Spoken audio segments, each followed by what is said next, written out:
Este es un mensaje que voy a grabar por petición del Consulado de Venezuela, que se va a realizar mañana un acto en Barcelona de reflexión, de oración, de apoyo a la sociedad venezolana, al pueblo venezolano y a su presidente en estos momentos de enfermedad crítica. Entonces lo que yo voy a ofrecer son unas reflexiones sobre el hecho de la enfermedad, unas reflexiones teológicas y también ligándolo a unas perspectivas sobre la pobreza, y después voy a terminar con una oración personal. Desde este punto de vista de reflexiones teológicas me gustaría apuntar una perspectiva que se ha utilizado mucho para leer tanto la realidad de la pobreza como la realidad de la enfermedad, y que en teología la podemos llamar la perspectiva moralizante. Según esta perspectiva, tanto la persona pobre como la persona enferma las haríamos culpables de su pobreza o de su enfermedad. Es esta la perspectiva moralizante que, como digo, en la historia ha sido muy fuerte y aún hoy en día, y en casos concretos como ahora con el presidente Chávez, pero en muchos otros casos, aparece y sigue siempre reapareciendo, aunque en teología esté superada. Esta perspectiva moralizante es una perspectiva individualista, que lo que hace es separar a la persona del contexto global de su vida, y que en el caso de la pobreza elimina lo que son las condiciones sistémicas que llevan a una persona en concreto o a un pueblo o a veces incluso a un continente a no tener lo suficiente con que vivir. Por tanto, es una perspectiva, la moralizante, que individualiza y culpabiliza. He dicho que también se ha aplicado esta perspectiva a la enfermedad, y entonces es cuando se culpabiliza también a la persona enferma por la enfermedad que tenga y se olvidan lo que se llaman los determinantes sociales de la salud. Por ejemplo, en la ciudad de Barcelona tenemos en una misma ciudad un barrio rico que se llama el barrio de Pedralbes y un barrio más popular que se llama el barrio de Nou Barris. La diferencia actual de esperanza de vida entre Pedralbes y Nou Barris en Barcelona es de 8 años de diferencia de esperanza de vida. Esto es imposible atribuirlo a una, conducta negligente individual por parte de las personas de todo un barrio comparado con nosotros, sino que debemos acudir necesariamente a un análisis más amplio, y en este caso de lo que se llaman determinantes sociales o condiciones sistémicas. En la Biblia, en el texto bíblico, aparece un texto fundamental que ha sido referencia a lo largo de toda la historia de las ideas, de esta conciencia de que ni la pobreza ni la enfermedad son entendibles solamente si las reducimos a una perspectiva individualista. Y ese texto, que es un texto fundamental de la teología de la liberación, es el libro de Job. En el libro de Job tenemos a alguien que su entorno, porque está enfermo, se cree con derecho a condenar, a criticar, a mirar por encima del hombro, a considerar como una persona fracasada. ¿Por qué? Porque, como desde la perspectiva teológica Dios es justo, si esa persona tiene una enfermedad es que algo malo habrá hecho. Esa es la perspectiva que adoptan los amigos, entre comillas, de Job. Cuando Job está sufriendo, se le acercan y le hacen discursos moralizantes. Le dicen que es aquello que reflexione. Esto se puede aplicar a una persona enferma y también en el caso de un proceso, como ahora estoy haciendo el paralelismo, luego lo haré más directamente con la enfermedad del presidente Chávez y las consecuencias y las reflexiones que aparecen en el pueblo venezolano y en todos los que, este interés internacional focalizado en este pueblo, podemos hacer fácilmente como los supuestos amigos de Job, a ver qué es lo que se ha hecho mal, qué es lo que personalmente el presidente, que en plena, fuerza vital, llega a encontrarse con esta enfermedad que es grave, qué fácil es considerar, hay un discurso de tipo moral que dice que algo ha hecho mal esta persona. Hay incluso hoy en día siguen habiendo voces supuestamente teológicas que consideran un castigo de Dios que haya una enfermedad o que haya una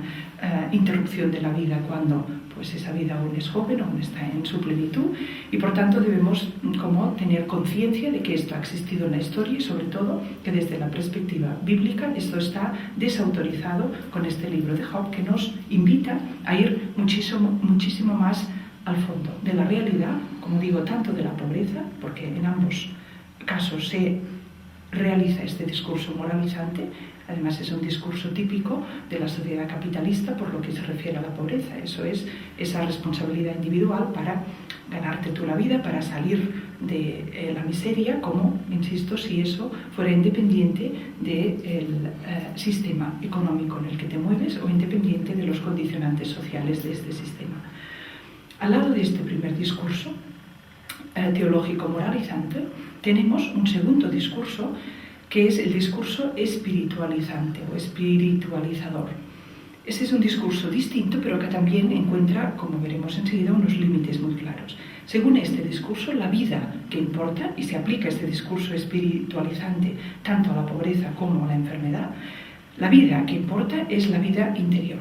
Es la vida que podemos llamar del espíritu y es la vida del alma y por tanto las condiciones materiales externas serían, según este discurso, algo a lo que Dios da menos importancia. ¿Por qué? Porque a Dios le importa pues, el mundo interior y el mundo externo, de si la persona pasa hambre o no, de si la persona, sus derechos son violados o no lo son, de si tiene vivienda digna, de si le echan a la calle y de si sus circunstancias materiales son las que le permiten una vida plena, según esta perspectiva espiritualizante, pues también quedarían fuera de foco, diríamos. ¿Por qué? Porque esta es una perspectiva alienadora y una perspectiva que en el Evangelio queda absolutamente desautorizada con lo que llamamos la teología de la encarnación.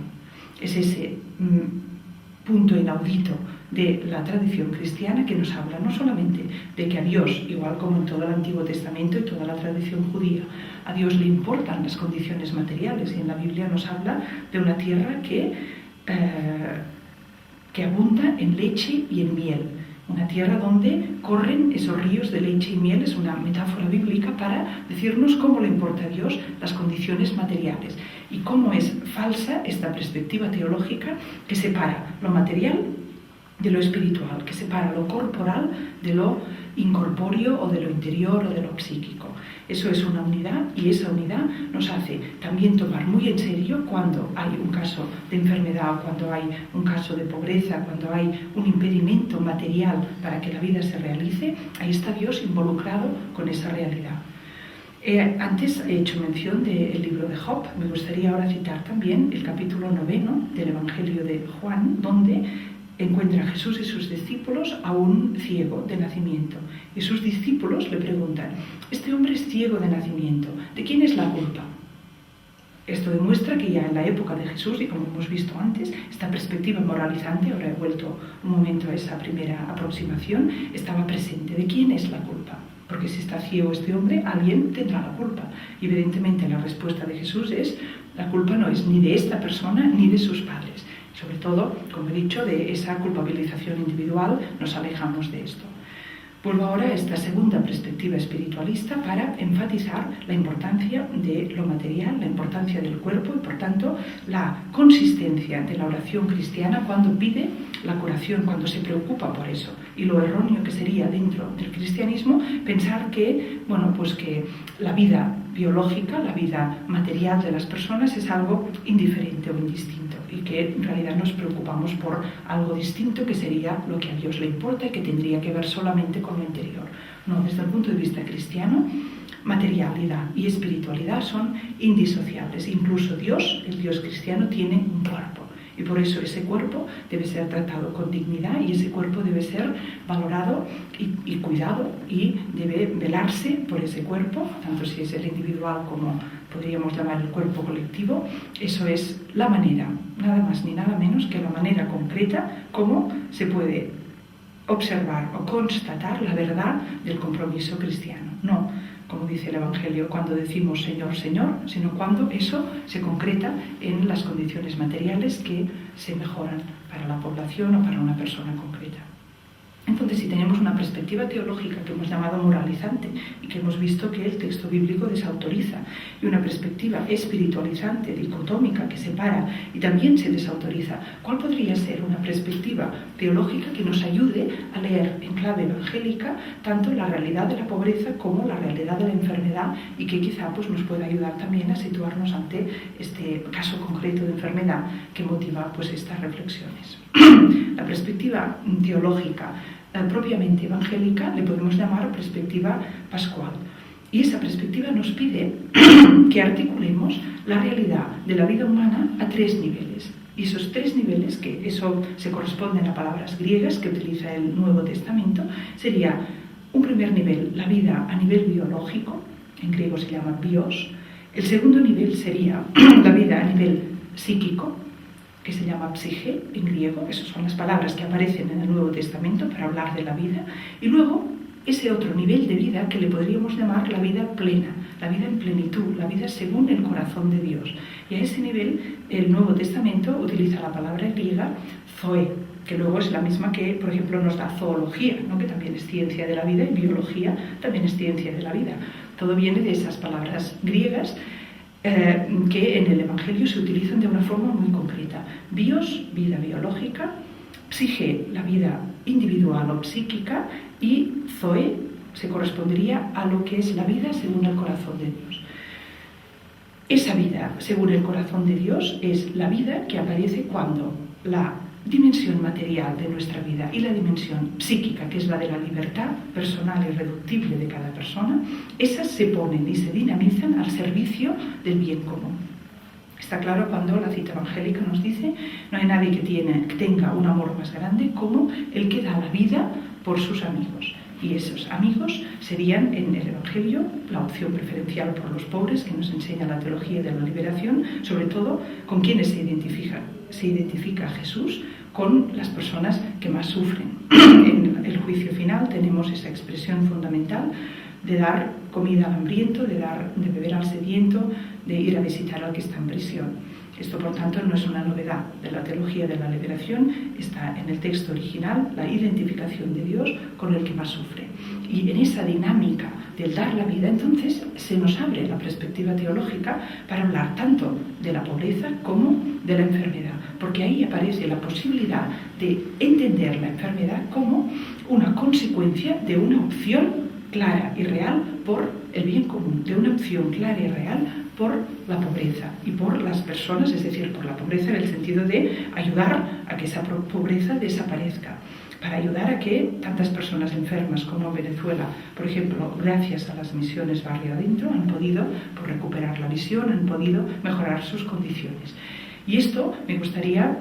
ofrecerlo como una reflexión, porque yo no sé el caso concreto del presidente Chávez, no lo conozco ni médicamente, por tanto no puedo saber cuáles son en concreto, ¿no? Ni su enfermedad con precisión, ni tampoco las causas. Por tanto, no estoy haciendo estas reflexiones para ahora expresar lo que creo que son las causas reales de su enfermedad, pero sí que lo que puedo hacer es poner esa enfermedad en un contexto más amplio que visibilice al máximo lo que ha sido de forma pública y por tanto clara para todo el mundo un compromiso de esta persona por este bien común, y un compromiso que quizá no es en su caso, pero en muchos otros casos ha tenido un precio, y un precio que pasa también por ofrecer o poner en riesgo esa vida biológica, esa dimensión biológica inseparable de la dimensión de la libertad, que es la dimensión psíquica, y que es solamente esa libertad individual de la persona la que puede decidirse a poner incluso esa vida biológica a riesgo. ¿Por qué? Por el sentido de la vida plena. Y ese sentido de la vida plena es lo que me parece que resulta fundamental de reflexionar cuando tenemos eso, de la vida y la muerte, los casos críticos de personas,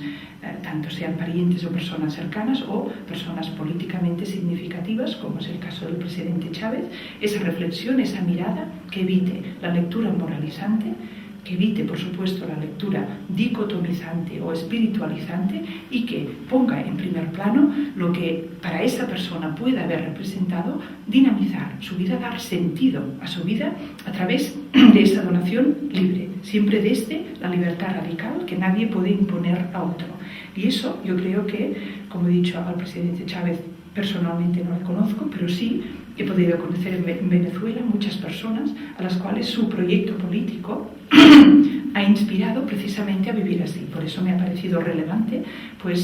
hacer este tipo de reflexiones en esta ocasión, porque cuando he hablado también públicamente a favor de este proceso político, y evidentemente a favor de el que lo ha liderado y lo sigue liderando en este momento, que es el presidente Chávez, lo he hecho porque me ha parecido que esa inspiración la constataba en las personas a las cuales este proyecto ha hecho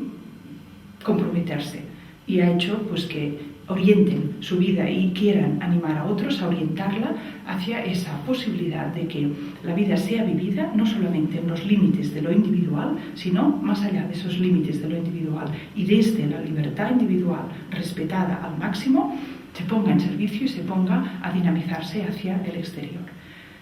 En un momento de enfermedad grave, como digo, pues ahí salen todos los amigos de Job a dar sus versiones, a las cuales yo creo que debe de oponerse una reflexión serena y una reflexión que no pierda. ¿Cuál es ese punto de mira? ¿Cuál es lo que ha conseguido de esta persona, el presidente Chávez, inspirar a tantas otras, y que el mejor servicio que se puede hacer a una persona, sobre todo cuando está en un momento de vulnerabilidad, es recoger y encarnar los valores que esa persona ha vivido a lo largo de su vida y pues si Dios le da muchos años de vida puede seguir viviendo. Y es por eso que mi oración personal al fin de estas breves reflexiones va a ser en este sentido: que ante esta realidad de la enfermedad sean puestos en primer plano, tanto en los discursos oficiales o que quien tenga la voz y pueda dar voz a esta realidad, como sobre todo en los corazones de las personas que se vean afectadas más directamente por esta posibilidad de cambio político, por esta incertidumbre que se ha abierto, por tanto sobre todo para el pueblo venezolano, que esa mirada teológica, esa mirada profunda que reconoce lo que es esencial de una vida y que es capaz no solamente de admirarlo en el otro, sino de encarnarlo, pues que eso sea y se haga realidad para todo el pueblo de Venezuela. Aquí tenemos este mural ante el cual pues estoy haciendo estas reflexiones, y es un mural de nuestro monasterio de San Benet, que lo han hecho las hermanas. Es un mural que representa la resurrección. Es un mural que se hizo después de que hubiera pues un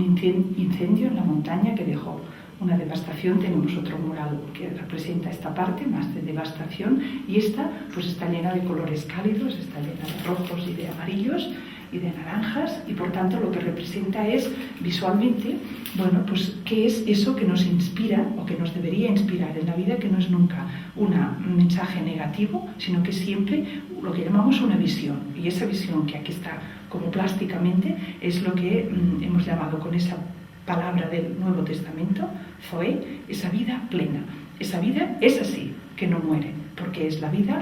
que, para el que tenga perspectiva cristiana, Dios mismo es la garantía de que esa vida no solamente no se acaba en la muerte, aunque la bios, ¿no?, la vida biológica lo puede hacer, y de hecho lo hará seguro para todos en algún momento, pero si esa bios se ha puesto a través de la psique, a través de la decisión libre individual al servicio del bien común de forma auténtica, eso se convierte en Zoe, se convierte en vida plena. Y esa vida es la que no solamente, como digo, no muere, sino que da vida a los demás. Ese pues es mi deseo para todo el pueblo venezolano, y también pues con la oración para que el presidente pueda superar esta enfermedad.